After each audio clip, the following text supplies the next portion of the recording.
ప్రొద్దున మా పక్కింటి ఆమె ఒక ముచ్చట చెప్పుకుంటా ఏమంటుంది, మా పెద్ద మామయ్య కొడుకు మా బావ అవుతాడు మాకు, ఆయన మమ్మల్ని పగబట్టిండు, పగబట్టినట్టు పట్టిండు, ఎక్కడ నెగలనిస్తలేడు, ఎక్కడ మాకు నష్టమే చేస్తాడు అని అన్నది. వామో, పాము పగబట్టుడు అని అంటే ఆయనతో ఏ పామో వింటే ఇక నా మీదకి ఎక్కడేస్తారో దేవుడా అని నేను సరే తీయని సరే అమ్మ అన్న అనుకుంటా లోపలికి వచ్చిన, ఆమె తలుపులు పెట్టుకున్నా.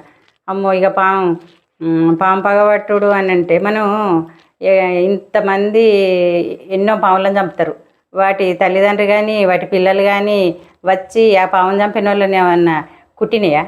ఎక్కడైనా చూసినావా? ఏదో తెలుగు సినిమాలలో పాము పగబట్టినట్టు చూపెడితే చూసినాం, కానీ నిజ జీవితంలోనైతే పాము పగబట్టి వాళ్ళని ఇట్లా చేసింది అట్లా చేసింది అనేది అయితే మనం అయితే చూడలే.